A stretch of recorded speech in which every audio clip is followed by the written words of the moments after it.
Shri Radhe Radhe milk centre. हमारे पास शुद्ध दही, दूध, घी, खोवा, श्रीखंड, बासुंदी, पनीर और स्वादिष्ट मिठाइयाँ मिलेंगी। शादी समारोह और पार्टी के लिए संपर्क करें। हमारा पता है स्टेट बैंक के बाजू में, मेन रोड, बेला। प्रोफाइटर सन्नी उर्फ अभिलाष गौड़। मोबाइल नंबर है हमारा 7989676718 और दूसरा नंबर है 8886797235।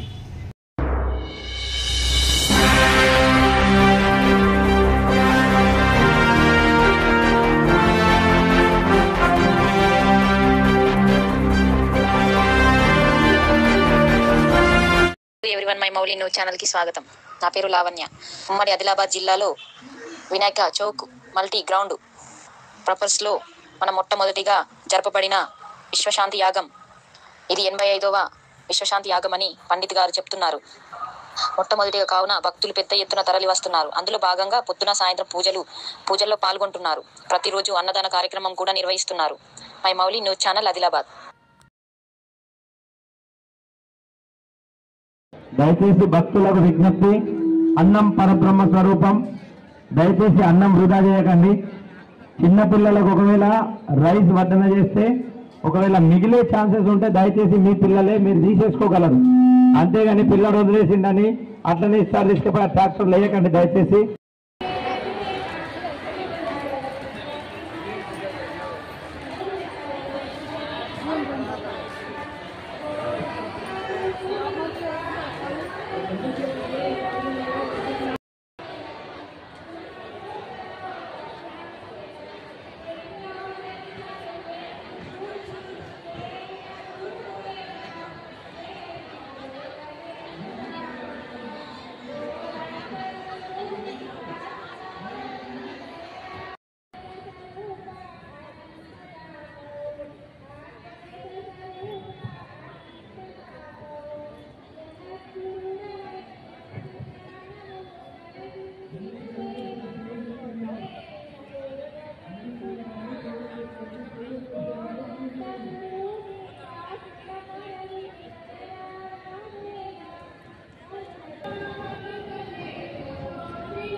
रामचंद्र भगवान की जय, पवन सुत हनुमान की जय, बोलो बजरंग बली की जय जय।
అందరికీ జై శ్రీరామ్. శ్రీకాల చక్రం శ్రీ కృష్ణానంద స్వరూప స్వామీజీ వాళ్ళు మంత్రాలయం అదోని గ్రామానికి సంబంధించిన వ్యక్తి. ఆయన విశ్వశాంతి కొరకు, అనగా విశ్వంలో అన్ని పాడి పంటలు కావచ్చు, ఆరోగ్య విధంగా హిందువులందరూ సుఖశాంతులతో ఉండాలని చెప్పేసి ఈ మహాయాగానికి కంకణం కట్టుకున్నారు. వాళ్ళు ఇప్పటి వరకు 85 యాగాలు చేసి 85వ యాగం ఆదిలాబాద్లో నిర్వహించడం జరిగింది. ఈ యాగానికి విశిష్టత ఏంటంటే, ఈ యాగం 22వ తారీఖు నుంచి 6వ తారీఖు వరకు, అనగా 16 రోజులు ఈ యాగాన్ని జరిపిస్తారు. ప్రతిరోజు ఉదయం 7 గంటలకి గణపతి హోమంతో ప్రారంభించి 9:30 నుంచి 10 గంటలకి హోమగుండంలో హోమాలు, అంటే అనగా పిల్లలు లేని వాళ్ళకి పిల్లలు కావడానికి కొరకు కానీ, పెళ్లి కాని వాళ్ళకి పెళ్లి కావడానికి కానీ, సుభిక్షంగా ఉండాలని అలా కొన్ని దేవతలకు యాగాలు చేస్తూ వాళ్ళ ద్వారా వాటి యాగం ఫలితం ఆ ప్రజలకి అందాలని, ఆ యాగం ద్వారా పాడి పంటలు మరి సుభిక్షంగా ఉండాలని ఆ కార్యక్రమం చేస్తున్నారు. ఇది అయిపోయిన తర్వాత సాయంత్రం 5 గంటలకి అక్కడ ఏదైతే కళ్యాణాలు జరుగుతాయి, ప్రతిరోజు 16 రోజుల్లో ప్రతిరోజు కళ్యాణ మహోత్సవం, శివపార్వతుల కళ్యాణం, కృష్ణుని కళ్యాణం, శ్రీనివాసుని కళ్యాణం, అలా మన దేవి దేవతల యొక్క కళ్యాణ కార్యక్రమాలు సాయంత్రం జరపడం జరుగుతుంది. మరియు మధ్యాహ్నము మహాన్నదాన ప్రసాదం అలా ఒక రోజు నుండి 2 క్వింటాల నుండి స్టార్ట్ అయితే ఈరోజు 8 క్వింటాల రైస్ మేము ఇక్కడ పెట్టడం జరుగుతుంది.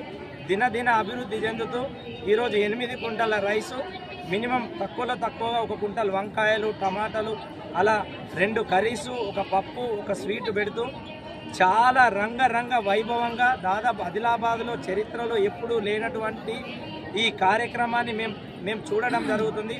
అంటే మేము చూస్తాం లేదో అని మేము అనుకున్నాం ఇన్ని రోజులు, కానీ ఈ కార్యక్రమాన్ని మళ్ళీ మేము ఏం కోరుకుంటున్నామంటే ఇలాంటి కార్యక్రమం ఇప్పుడు జరగవు కాబట్టి 6వ తారీఖు వరకు మనకు సమయం ఉంది కాబట్టి పెద్ద ఎత్తున భక్తులు వచ్చి, మరియు హిందూ బంధువులతో మేము ఒకటి విజ్ఞప్తి ఏం చేస్తున్నామంటే, మేము ఇక్కడ ఏదైతే కార్యక్రమం చేస్తున్నారో ఆ స్వామీజీ ఆధ్వర్యంలో కార్యక్రమం జరుగుతుందైతే ఆ స్వామీజీ మాకు చెప్పడం జరుగుతుంది ఒకటే, హిందువులందరం కలిసి మనం ఈ కార్యక్రమం చేసుకోవాలి, హిందువులందరం కలిసి ఈ కార్యక్రమాన్ని విజయవంతం చేయాలి అని చెప్పేసి చెప్తూ మనమందరం కలిసి తలా కొంత ఎవరికి తోచినట్టు కట్టెల రూపంలో కావచ్చు, సవిదలు అనగా రాగి జువి ఏదైతే యజ్ఞంలో వాడుతున్నటువంటి కట్టెలు ఆ రూపంలో కావచ్చు, రైస్ కానీ, పప్పు కానీ, అన్నదాన కార్యక్రమంలో వాడేటి సామాగ్రి కానీ, ఒకవేళ అంత లేకున్నా ఒకవేళ వాళ్ళ దగ్గర డబ్బులు లేకపోయినా కనీసం ఇక్కడికి వచ్చి సేవ చేసుకునే భాగం, అంటే ఏదైనా క్లీనింగ్ చేయడం కానీ, ఆ కళ్యాణ మహోత్సవంలో మనం నిల్చొని వాళ్ళకి సరి చేయడం కానీ, నీళ్లు వంచడం కానీ, అట్లా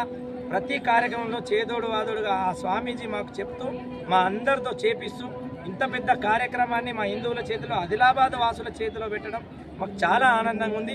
ఇక్కడ ఉన్న వాళ్ళందరూ స్వచ్ఛందంగా వాళ్ళ బిజినెస్లు మానుకొని 16 రోజులు ఇక్కడ పని చేయాలని చెప్పేసి మేమందరం రావడం జరిగింది. ఈ కార్యక్రమం మాకు చాలా ఆనందంగా ఉంది. ఇలాంటి కార్యక్రమం మళ్ళీ ఎప్పుడు వచ్చినా ఇలాగే మేము హిందూ బంధువులం అందరం కలిసి కులాలకు అతీతంగా మేమందరం ఒక్కటే, మేమందరం హిందువులమే, మేమందరం ఎప్పుడైనా ఇలాంటి కార్యక్రమాలకు కావచ్చు ఎక్కడైనా ఏకం అవ్వడానికి మేము ఉంటామని చెప్పేసి ఈ కార్యక్రమం ద్వారా అందరం మేము ఆదిలాబాద్ వాసులకు తెలియజేయడం జరుగుతుంది. దీని తర్వాత ఇంకా ఎక్కడ స్వామీజీ యజ్ఞాలు పెట్టినా ఆ కృష్ణానంద స్వరూప స్వామీజీ వారి కోసం మేము అక్కడికి కూడా వెళ్ళి అక్కడ కూడా ఆ హోమాలకి, ఆ యజ్ఞాలకి మేము సహాయ సహకారాలు చేస్తామని చెప్పేసి కోరుకుంటున్నాం. జై శ్రీరామ్. జై శ్రీరామ్. भावांना सांगण्यात येते की हा यज्ञ मोठा आहे. म्हणजे आता मी लहानापासून आता मला 55 वर्ष आहे, पण आतापर्यंत मी हे यज्ञ बघितले नाही. ह्या पहिली वेळ आहे माझं बघणं. कारण की सगळ्या भाऊ बहिणींना इकडे येऊन इथं मोठं म्हणजे महायोग होता, यज्ञ होत आहे. इथं येऊन तुम्ही सगळंजण इथं सेवाभावाने यायचं. म्हणजे काहीतरी कमी पडल्यानं म्हणजे पैसा होऊ द्या, लाकडं होऊ द्या, काही बी दान धर्मात देऊ शकता. असं आहे की तुमचा धर्म तुमच्या मागच येणार आहे. तुम्ही काय घेऊन जाणार नाही, किती कमावल्यानं सोबत येणार नाही. म्हणजे आपण केलेले कर्म सोबत येणार आहे. हे मी का सांगत आहे, म्हणजे मला अनुभव आहे की जे माणसाने दान धर्म केलं होतं ते आपल्या लेकरं बाळांनाच येणार आहे. कारण की आपण जे केलेले सोबत घेऊन जाऊ शकत नाही. आपण केलेले दान धर्म आपल्यासोबत येत नाही. लहानाचे मोठ्या लेकरांना येऊ शकते. नात हो या पोरगा पोरगी नवरा असे कोणाला आपल्या लोकांमध्येच येऊ शकते. मी सांगत आहे की तुमच्यामध्ये जेवढी शक्ती आहे दान धर्म देण्यासाठी तेवढं पुढे होऊन यायचं. म्हणजे आमच्या या महायज्ञामध्ये थोडं बहुत कमी पडलेलं आहे पैसा. म्हणजे पैसा दान करा की लाकडं दान करा, जे तुमच्यानं होईल, तांदूळ ज्वारी गहू असे काहीतरी यज्ञासाठी कमी पडलेले द्या. हे माझं